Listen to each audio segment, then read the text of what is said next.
Here we are with my old friend, colleague, and Hall of Famer, Steve Flink. How are you, Steve, at the end of this very difficult year? I'm fine, Ubaldo, and it has. It's been it's been a fascinating year, and I never would have believed, Ubaldo, at a certain point back in the spring, back in April or May, and when Wimbledon was canceled, that we would have a U.S. Open followed by a French Open followed by the ATP Finals at the end of the year. I never would have believed we would get this much tennis played at the top levels of the game. I'm grateful for it. Yeah, because at the end, if we consider the whole year around, there were 3 slams played, all but Wimbledon, Right, right. three Master 1000, because it was Cincinnati, Rome, and Paris-Bercy.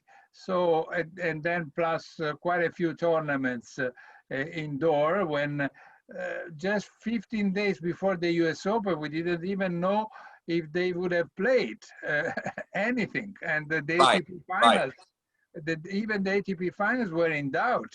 I mean, because they needed many tournaments, they need to give points. So then they found out, I think they were clever to decide to allocate points also for the year 2019, so that players could decide eventually whether to go to play the US Open or the Roland Garros or not. So Right. that was a clever movement, in my opinion, by Andrea Gaudenzi and the ATP leaders, correct? Yeah, very clever move. Very, very smart. No, it was a complicated year. We saw that. I mean, it must have been, for instance, I'm sure it was a very tough decision for Nadal.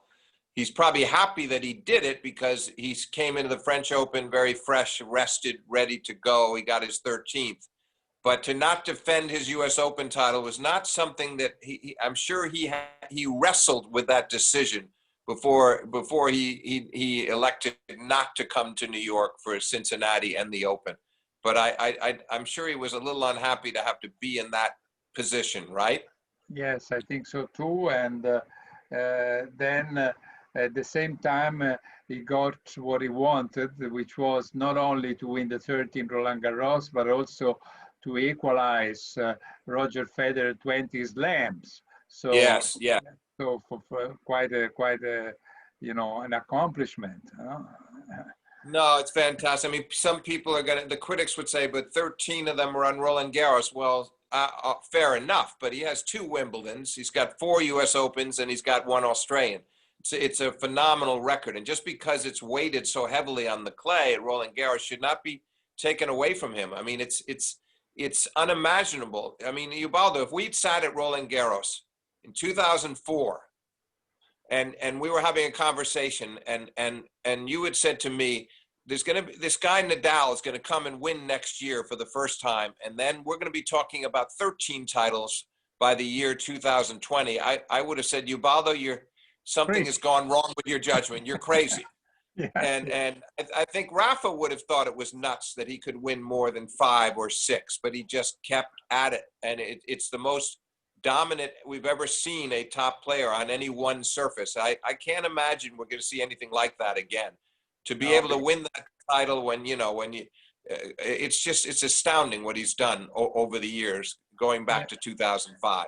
Sure, and then 6, like when we saw Sampras winning 7 Wimbledon, or we saw Federer winning 9. Huh? Yeah. No, it's absolutely. It was Sampras won 7 Wimbledons. You thought that's a ridiculous number because how many prime years can you have? How can you possibly do that? How many?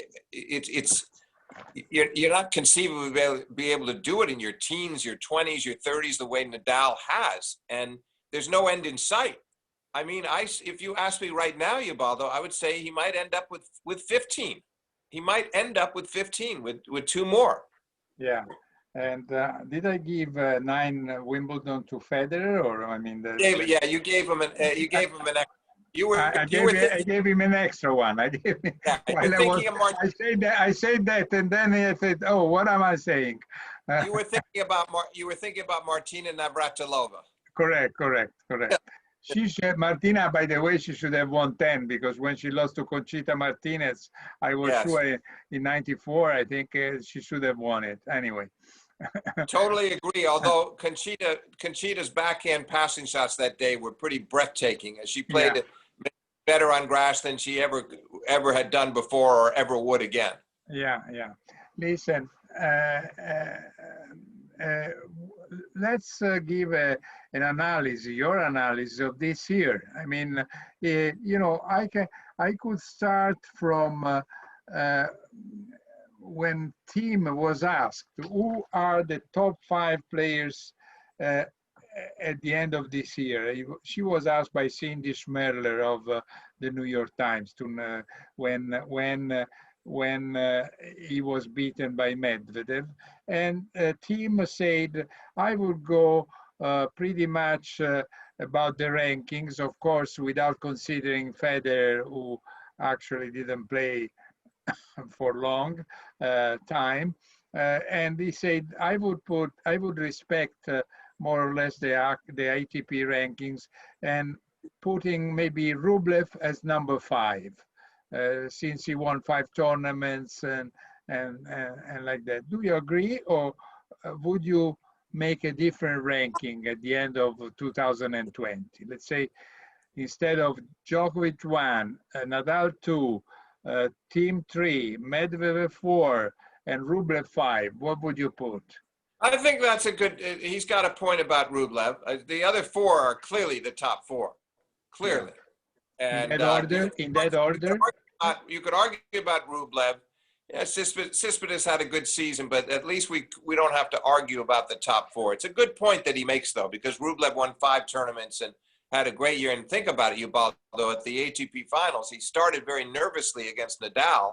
Then he had match point against Cespedes, and then he beat Thiem, who granted was already in the semis. But you saw how good he can be, and I think he'll get better in the coming year. Yeah, but out of the top 4, would you say that is the order, or I mean, because he Yes, I would, because Djokovic is winning the Australian, and he's in the finals of the French, and of course he would have gone much further in New York. But leave that aside, his consistency was still there overall, and Rafa wins his French, and didn't come to New York and quarters in Australia, and then you have Thiem who won the U.S. Open. So he's a clear 3 to me by winning the U.S. Open and getting to the finals in London. And then Medvedev brings up the rear, as they say, but rather well to end the year with a Masters 1000 in Paris and then the ATP Finals crown in London. So yeah, they to me are clearly the top 4. Do you think so? Yes, I do agree also because some players like Tsitsipas got his points keeping those one of last year.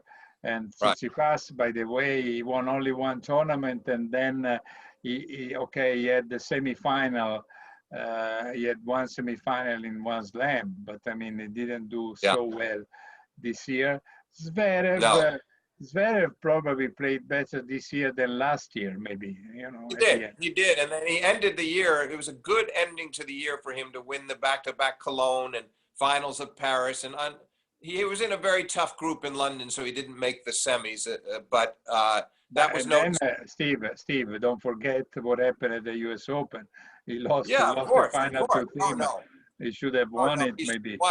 Oh no, absolutely. He should have. He was up 2 sets to love and a break in the 3rd. Then he really struggled for 2 sets. Went up and he served for the match in the 5th. Was unable to close it out, and then eventually lost it after Thiem served for the match in a very hard fought 8-6 tiebreak. So he couldn't have come much closer, Ubaldo. But to his credit, he put that loss aside. It was a big step for him to play a major final like that, and then ended the year. He didn't go to pieces after that. He actually improved. So he should feel pretty good about 2021, the way he finished off this year. Yeah. Would you say, what have you seen which more did surprise you more this year about all what happened during the year, apart from, of course, the pandemic? We don't even want to talk about it anymore. we have been suffering for that because of that. We have done it. We were, as you said before. I mean, tennis in a way was lucky to be able to play even if with no crowds. You know, instead of 2,000 to 250,000 people in London, they had none. And who knows when this will finish. But I mean, what surprised you more on the tennis court of what happened this year in your was Well, anything that you didn't I would expect? nothing that surprising. I was surprised that it took Medvedev so long. He had ended 2019. He had a very good summer into the fall, 6 straight finals in 2019. Great year. So we all were excited about what he would do this year. And he lost to Stan Wawrinka at the Australian Open, and he really didn't play well until the very end of the year. Yes, he got to the semis of the US Open, but it wasn't the Medvedev we expected. And then suddenly he reminded us at the very end of the year of what he's capable of doing. So I thought it would happen much sooner for him. I thought he'd be more consistent, but I think he made up for all of the uneven play earlier in the year with the way he reached the top level of his game at the end. Yeah, and so more or less you did expect everything. I may have a sort of chauvinistic approach, saying that I was happy to see the young Sinner to do so well, to win a tournament, to beat Zverev at Roland Garros, to probably cause more troubles to Rafa Nadal than anybody in Roland Garros, because he was the only one who had been serving for a set in the first set, and he was up a break in the second. And everybody seems to say and to think that Sinner will be a top player next, I don't know if already in 2021 or in maybe you know what? 2022. Ubaldo, I think I remember when we talked about him a while back. I'm still convinced that in 2021, I would be very surprised if we don't see him crack the top 10 in the world. I think he's that good. I don't think this was an accident, what happened to him, the way he played against Nadal and the way, just the form, winning a tournament. I think he's well on his way. And I think next year we'll see him in a couple of the majors. I expect to see him in at least I expect to see him at least one semifinal at a major, winning a couple of tournaments, going deep, getting to maybe a quarters or a couple other quarters at the majors, and by the end of the year, somewhere around 7 or 8 in the world is where I expect him to be. Well, as you know, the ATP finals will be for the next 5 years in Italy. They will be played in Torino. And of course, it would be incredible. It would be huge for Italy to have finally, the ATP finals in Italy with an Italian player involved. And is there a chance that you might be tournament director of that event? Yeah, not really, since my relationship with the Italian Tennis Federation is not that good. No, but it's great to see it move. I mean, it's sad for London because they had a great run in London, but it was time to move on. And I think it'll be nice to have it in Italy, and that'll be, long after the Italian Open hopefully will be played back in its normal dates, we hope, in May. Yeah. Sure, and so there should be plenty of a time gap there, and I'm excited about seeing it move to Italy. Yeah, and then well, you will have a good excuse to come to Italy finally. Right, you're right. You can stop by Florence, where you can maybe, I don't know, you can see. I am wearing the tie you gave me. We swap ties. I don't see on yourself mine, but this is our friendship. How it goes. We exchange ties. We cannot exchange tennis trophies, but I mean we haven't won Wimbledon or Roland Garros, but just some minor tournaments maybe. Yeah, absolutely. No, it's great to see that tie. But anyway, Ubaldo, I think that the the event in, I think it'll be a big success in Italy. I don't see why I it hope so. wouldn't. I hope so. I hope so. And another thing I was thinking is, you know, I wonder who could be the other young players coming up. I mean, there are some, but to be honest, not anybody of this level of senior, as far as I've seen. You think, you know, there is a young Spanish guy, Alcaraz, that is now around 130, 140 in the world, and is coached by Juan Carlos Ferrero, who really is 2 years younger than Sinner, and is really a great prospect. I'm sure we will hear soon about him too. Well, Juan Carlos is a good judge of talent. I don't think he would be spending time with him if he didn't think he had a great future. And Juan Carlos is he was another one of those smart players. He knew what he was doing out there. He didn't make many bad moves on a court. His shot selection was always good and strong mentally, and I think he's a great student of the game. So I expect him to help a lot with this. Yeah. He was for sure better on clay than on other surface. He won Monte Carlo, he won Roland Garros, so on. But finals of the U.S. Open too was pretty good. Yeah, the year that he lost to Roddick. Yeah, he lost to Roddick in 2003 after beating Agassi in the semis. So that was a good effort. He got to #1 in the world. Yeah, sure. Listen, let's go back to this year. I mean, well, first of all, about Cincinnati, you remember what happened? I mean, that was the first tournament played after the COVID. Yeah, that was that nice final with Djokovic and Raonic in the Cincinnati in New York. That was good. And then the women, there was no final for the women. That was interesting enough. That was going to be exactly what the U.S. Open final was, Osaka and Azarenka. And then, but of course, Naomi had to default that final, the Cincinnati one. And then they did meet. But Djokovic won the Cincinnati men's event. Yeah.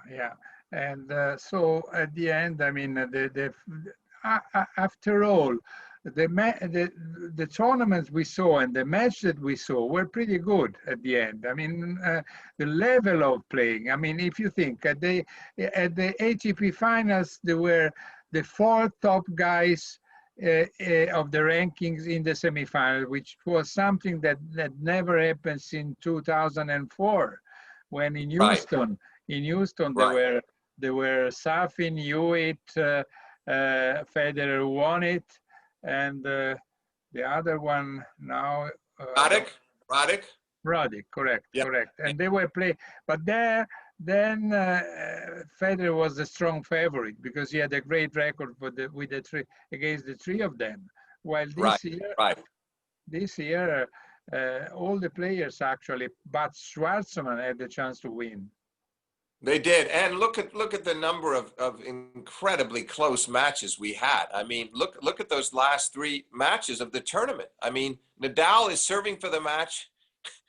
He's serving for the match against Medvedev and can't close him out. And Djokovic is 4-love up in the 3rd set tiebreak, and he's unable to beat Thiem. And then Thiem is very close to beating Medvedev in straight sets, can't do it, and he loses 6-4 in the 3rd. So they all were so well hard fought and tight, and it just proves that when they're at their best, there's such a thin line separating those top players. And we saw it over and over again that week in London. It was sort of symbolic of the current state of the men's game, I think.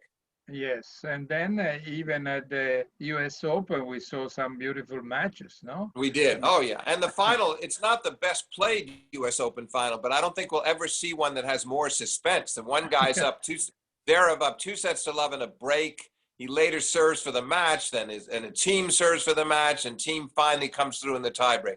They were nervous for sure, but it was still very entertaining to watch that match. Yeah, thinking about that match, it was funny what Thiem had to say during the ATP finals, because he said after I had won the U.S. Open, I thought I wasn't going anymore to be tense. Instead, he had 4 match points versus Djokovic, and he made a double fault on the first match point. He Right, had right. another match point on his serve, and so he was very tense. And he said, I didn't expect to be any more tense after becoming a slam champion. Instead, No, sure, that was interesting, but it was funny because yes, he did have that one double fault, which he served long. It wasn't that it was a little nervous, but he hit it pretty hard and it went long. And then the other 3 match points, Djokovic played them really quite well. One of them, forehand winner inside in from Djokovic, was spectacular. So it wasn't all team's fault. And then the best thing about it was the way teams started over again in the 3rd set. He just forgot about it. He totally forgot about it and managed to win the match. So that was a very special battle. Yeah, and then in Roland Garros, because we are jumping from one tournament to another. Already in Rome, something important happened because Schwartzman showed that he is a very good player on clay, especially. He was finally able to beat Nadal. He had lost to Nadal a bunch of times. Yeah. And then he beat him, and then he went to the final and he lost to Djokovic. But Rome was an interesting tournament. Of course, there were 4 Italians in the last 16, which was something we weren't used, and included the young. It was a good recovery for Djokovic after the incident in New York when he was disqualified for unintentionally hitting a lineswoman with a ball, that he hit behind him, and that of course cost him the match against Carina Busta, and he was disqualified from the Open. But to come to Rome as he did and win that tournament, I thought it showed you an impressive side to him, that he was able to leave the New York incident behind him and win that tournament. And it was an interesting final with Schwartzman, well played final. Now I do have a question for you about Schwartzman, if you wouldn't mind. Yeah.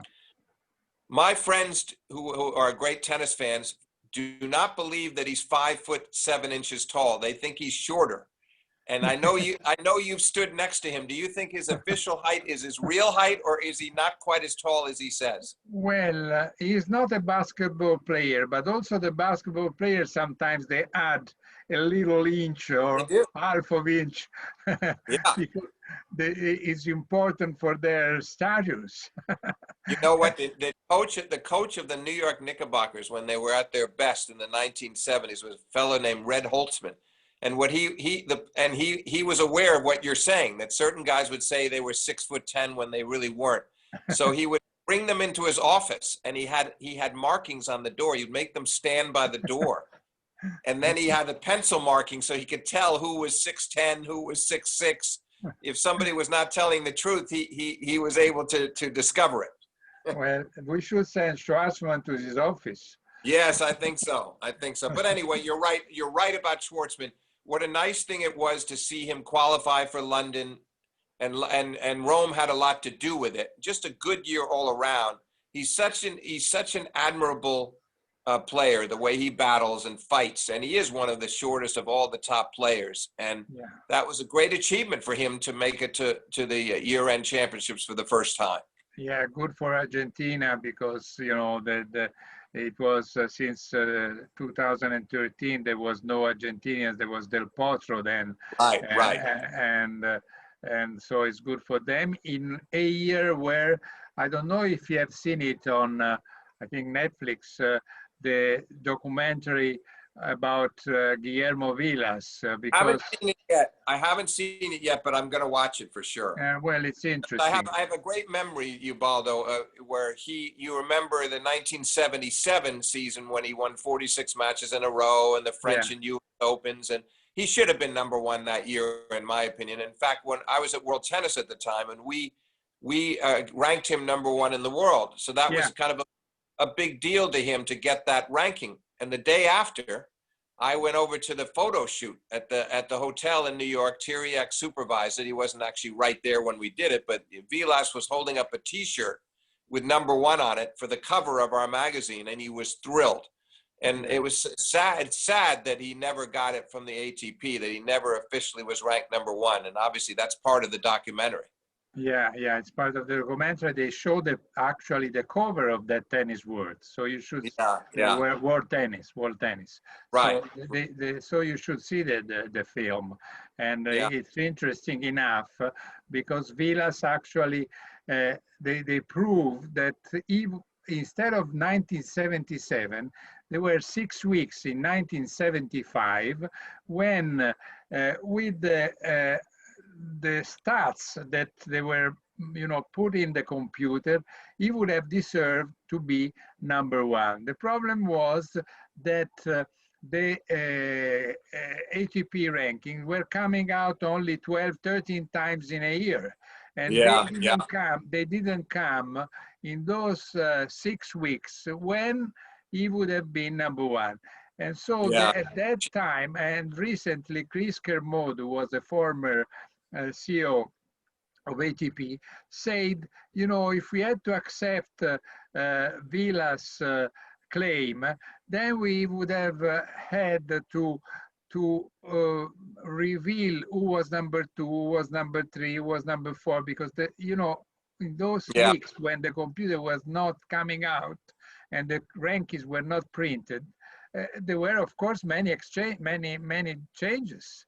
So many players could have said, "Oh, I would deserve to say that my best ranking was this instead of that." So, but it was not fair, let's say, to Vilas at the end, because really, as you said, especially in 1977, I fully agree.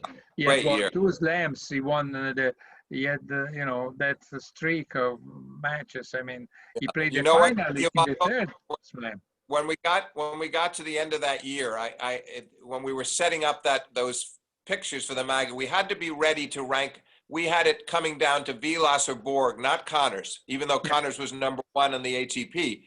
We thought if Borg won the Masters, he would be #1. But anything short of that, he had to win the Masters. So Vilas lost to Borg in the semis after beating Connors in the round robin. And then the final was Borg-Connors, and Connors beat Borg.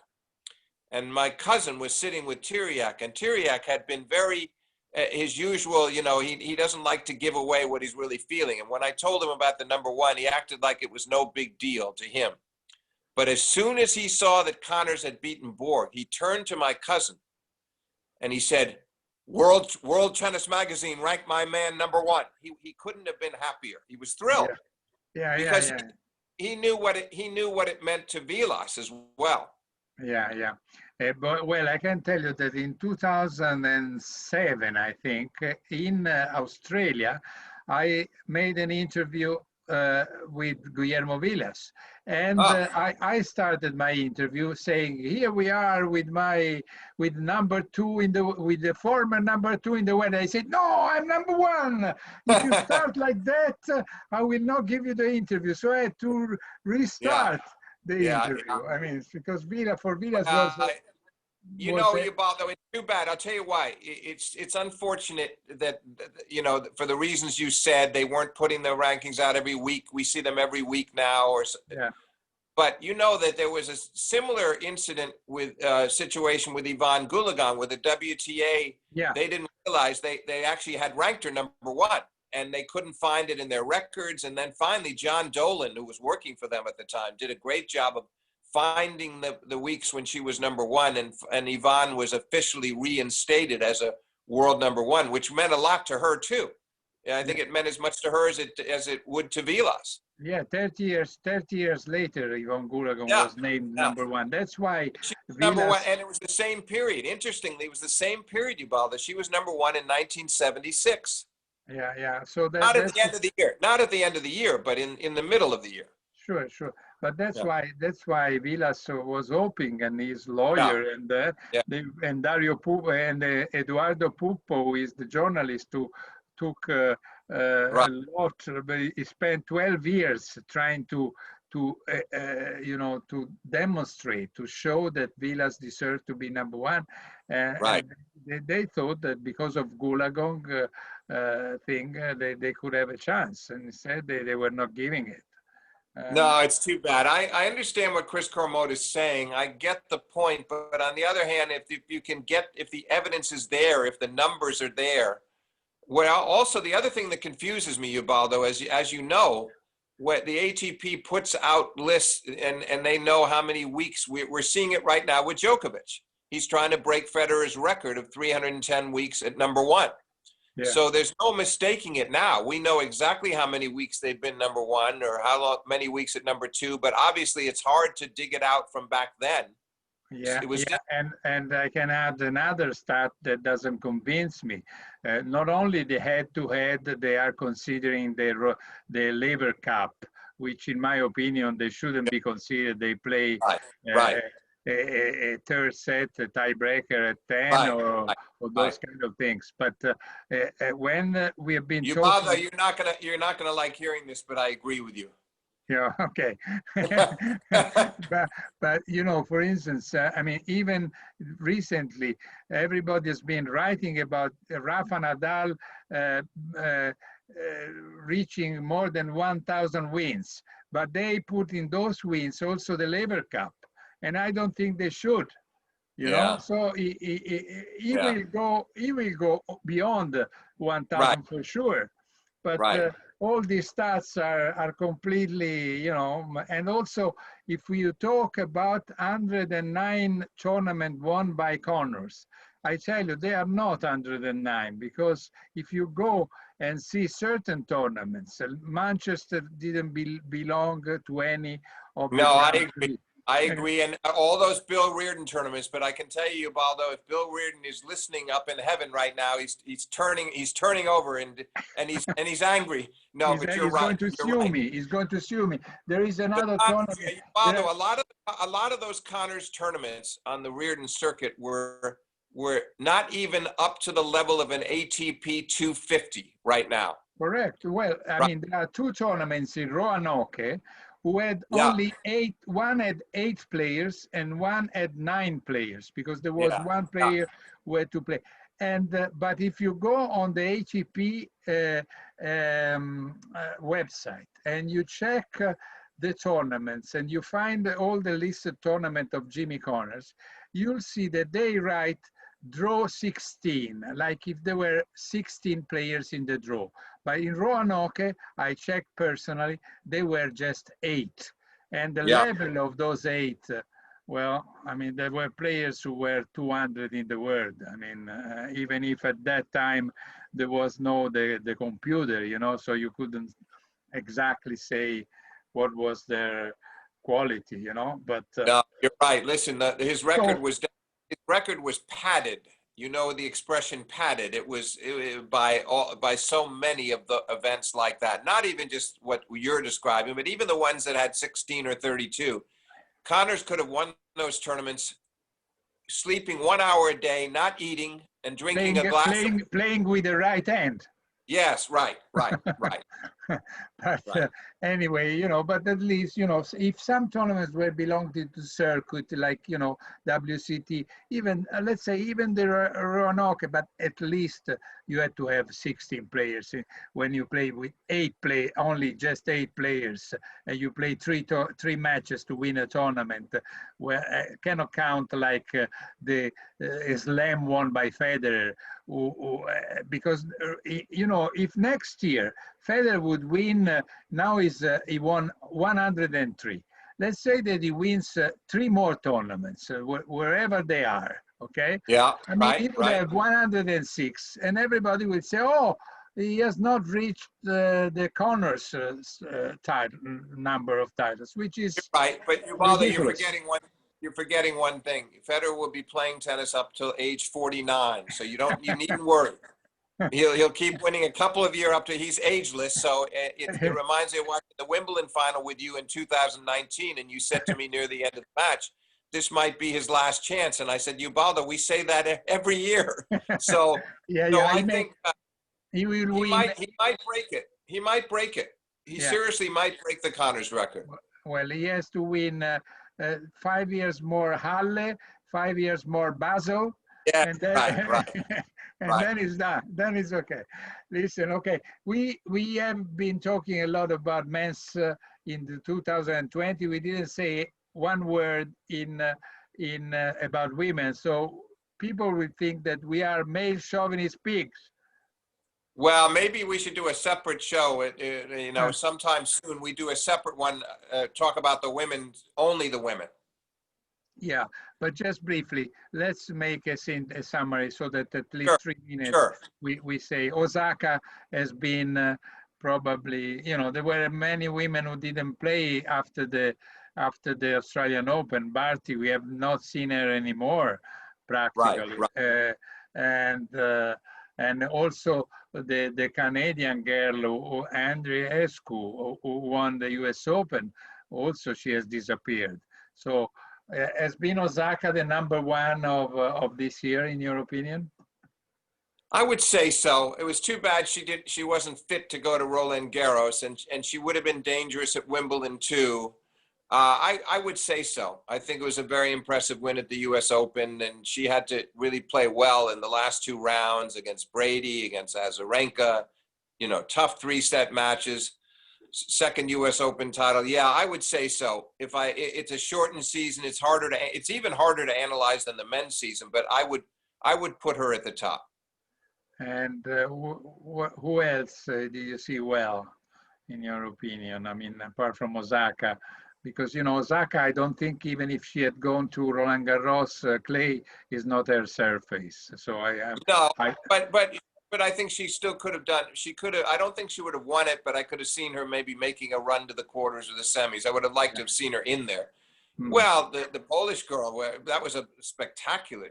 That was yeah, one of the highlights of the year because she didn't just win the tournament; she blitzed through the field. yeah, Her numbers were astounding, and yeah. you know, Swiatek, Iga Swiatek.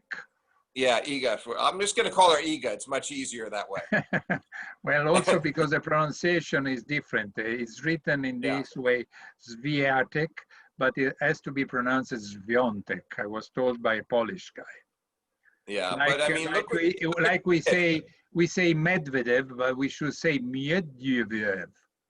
right, right. True, true. But you know, look what she did there in destroying Halep and beating Kennan in the final. She beat really established Grand Slam champions and never looked nervous at all. And I feel like she's going to have a spectacular future in women's tennis. I mean, she looks to me like somebody who's going to win. Be very surprised if we didn't see her win somewhere upwards of 5 major titles. Yeah, yeah. Well, yes, I'm very curious to see next year because she won the first tournament. Yeah, right, right, So right. nobody really expected. I mean, but she was No, impressive. Yeah. And very, very. and then well, let's hope that we start to see some tennis everywhere. I mean, it's such a pity that the girls were more concerned about the COVID. They were not going overseas. I mean, Alep didn't want to go to the US Open. Right. Some of the Americans didn't come to Europe. I mean, it's been a very strange year. I mean, And then Serena did go back over to Paris after the U.S. Open, but you know, got hurt. So you know, her situation is fascinating to me because she really wants that to beat that Margaret Court record so badly, and she's been yeah, so dedicated to it. But it's going to get tougher. There's so many women now, to me, that are capable of beating. So Serena's in the mix for sure. But for her to be able to win 7 matches at a major nowadays is becoming increasingly difficult. And I'm beginning to think that she might not win another one. me too. Also because I do agree. Even if I would, I was hoping that Nadal would have won the ATP finals because it would have been, to fill up a gap that his career didn't deserve to have. I mean, to win one title he never won. And about Serena, I feel the same. I think she would deserve. I mean, she lost her 4 finals after the pregnancy, Then she had these problems, so she didn't win the US Open, and Paris was in trouble. But Yeah. I don't see, I honestly think that her time has gone, unless she finds back a physical condition that she has not been able to find it anymore. Yeah, it's asking a lot of herself, I think, Ubaldo, and you're right. In 18 and 19, to both Wimbledon, U.S. Open finals, 4 different opponents, didn't win a set. Yeah. You know, and then Azarenka came back strong to beat her at the U.S. Open in the semifinals. I mean, it's still remarkable what Serena can still do, but I don't think she can sustain it the way she did. And you're right, the level of fitness, it's hard to see how she's going to be as fit as she was 7-8 years ago ever again. Yeah, yeah, which is a pity. Honestly, I would support. I'm not American. I know her since like you. I saw her 16 years old or so, and I remember when Richard Williams said to me, Serena would be even better than Venus, and at that time nobody believed. Nobody believed. Yeah. Absolutely right. No, it's an astonishing story, and I think she's to be commended for still wanting it so badly and trying so hard and being as professional as she can be. And I do know that there's a certain coach with the initials PM that would disagree with our assessment of Serena's future, and you know who I'm talking about, Patrick. Yeah, correct. Patrick Muratoglu. Exactly. But it's true that recently I saw the first tournaments where she was not considered anymore the #1 favorite, which already shows something, you know. Yeah, it does. Already reveals what the people are thinking, but not just me and you. Anyway. True. Steve, thanks again for being with us with Ubi Tennis. And I hope we will have a quick, how do you say, we will have soon a chance to have another chat before Christmas, talking about the year ahead, since of course, at this moment, we don't know yet what is going to happen in Australia, right. Where you normally, in the last years, you didn't come, but you know, who knows? Maybe 2021 could be the year when you come back to Italy first. So I mean, that will be a great chance to see you in my hometown as my guest, and then we'll go. Thank you. Okay, that's all for tonight. Thanks a lot to my old friend, colleague, and Hall of Famer, Steve Flink. See you soon. Thanks, Steve. Thank you, Ubaldo. I enjoyed it.